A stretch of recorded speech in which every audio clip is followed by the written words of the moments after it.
few things going on, been doing some work indoors, and I lost my dog. You know, if you watch any of these videos, you'll have seen Jay, my old dog, creeping about and singing along, and I lost him in April. And you don't realise how much you miss until they're gone. You know, I don't have to tell you if you've got dogs, you know how it is.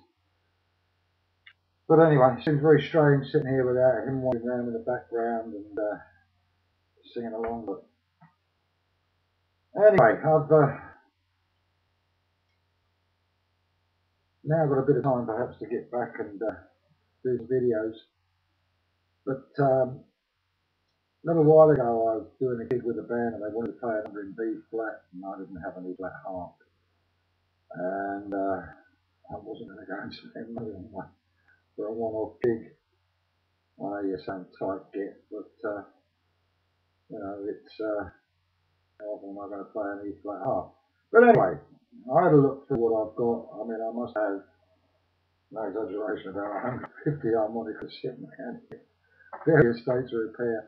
What I found was an old Primus blues harp. I've spoken about these before, which are exactly the same as a maroon band, just have different cover plates on them. Anyway, this particular one was in E, and it was a bit of a state. The covers were pretty manky. The comb was dead, let's say. all it needed was a good woodworm to make it complete, and it was the wrong key. Now, I don't like filing the fixed end of the reed to drop the pitch on the harp. I don't care what anybody says, inevitably you're going to weaken the reed. So I did what I've done before when I've been working on Suzuki harps and changing reeds on those. I tinned the reeds. And what's tinning? It's putting solder on there. I suppose people go, oh God, there's lead and God knows what in solder. Well, I'm putting the reed in the mouth. You know, that's if you fuss about everything. I mean, I'm old enough. I mean, I was brought up around asbestos. I was a compositor in the print when I left school. I was handling lead all the time. For 6 years, I was a shop handset and type. So, don't listen any further if you're worried about lead and you're going to leave messages about lead being poisonous. The fact of the matter is, it works, and it works really well. I made a polycarbonate comb for it. What a pain in the neck.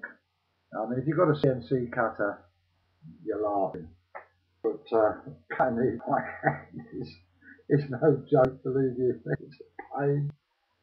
But I'd done some for a mate of mine who, I did one for myself, and this mate of mine did, who really liked it. And so I did some for him, so I thought, well, I'll cut another comb. And I've never been of the opinion that the comb material makes that much difference to the sound of the harp. I've always thought that cover plates make more difference. But I have to say, this is one screamingly loud brass harmonica.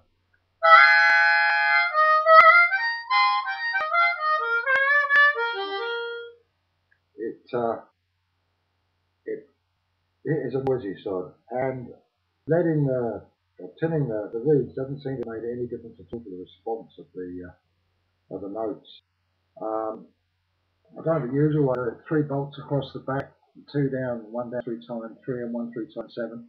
And what I've done, if I get really close that way, I've left the screws long on the back, and what that does is it supports the covers without having to put cover support in.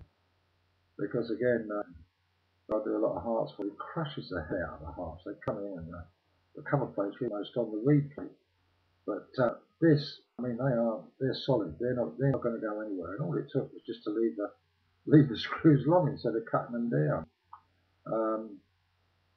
4 screws through the end, and set it up with the tin or the solder, and it works really well. Yeah, I could have gone and bought a harp. I could have bought a cheap one now and spent a couple of hours here mess about with it. And I don't do my favourite cheap harp anymore, which was the Herring Free Blues. What a great little harp if you put a little bit of working on it. What a storming little thing they are. They are such a nice little harmonica. But they don't not make them no more. Last time I looked on Toman, you could get them for about £7 or £8 each, and they're a phenomenal harmonica for the money. They're really, really good, but they don't make them, so I couldn't go and buy it. I wasn't going to go and spend, a lot of money on a harmonica when I could make one out of what I had here, and it works really, really nicely. What I do want to do when I get some time, I've now got a camera, one other than the one I'm using now, which is in the part of the laptop. And what I was going to do was try and do a set of videos on what I do from start to finish on a harp, comb work, drilling them, cover plate work, reed work, everything. I was going to do it on a marine band because they're the ones that need most work. Still not a lover of marine bands. I've tried. People say, oh no, it's the only harp you use, they're brilliant, they're wonderful. Just don't find comfortable.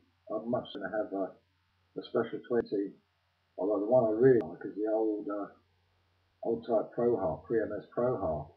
You can't get those anymore.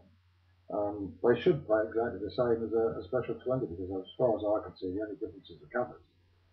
But I just like those old Pro Harps. What else have I been doing? Random power bender tuning. Very interesting. I set up a couple of harps on that tuning, and I must admit it's taken a bit of getting used to. I haven't got Brendan booked, but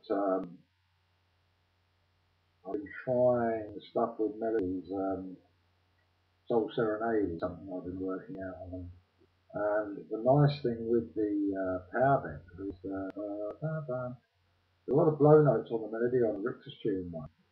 But when you go on to power bender, a lot of those notes are on the bends, and you can bend every draw note on a power bender tuning. And I'm not quite sussed yet, but I'm getting there. But I've got to say that is something worth having a go at. Brendan will say you can send a harp to him and have it retuned, or send you a retuned harp.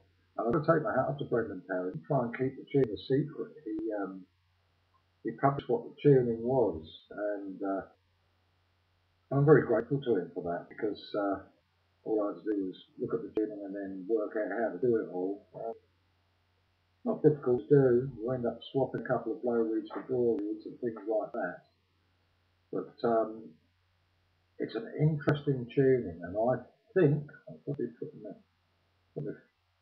myself out on a limb here, but I think you're going to find in the future you're going to be offered by most manufacturers an option of Richter tuned or power bender tuning, because he's definitely got something there. Because you can hit all the notes on a chromatic scale without any overblows or overdraws. For me, I'm not very good at overblows or overdraws, and if I set a harp up for overblowing, I find the reeds are the gaps are too small for me to play how I normally play. I need a wider gap on the reeds, and I just keep blocking the reeds up. I know that people say it's bad technique, but I play the way I play, and I enjoy playing the way I play. And I think you've got to put a bit of push into the harp sometimes. I don't think it makes it bad or good, whatever. But I'm not a lover of harps that are set up so tight that you get easy overblows on them. But there we are, Brendan Power, hats off to you, and thanks very much for making that public, the tuning on there. Good man. I don't know what it is about people that play harmonica, but they're always willing to share when they come across something new or something somebody might be interested in. And it's a shame the rest of the world don't like it. Anyway, hopefully I'll come back to you in the future with some more videos. Thanks for watching this one. And I'll just leave you with a little bit more on this noisy little side.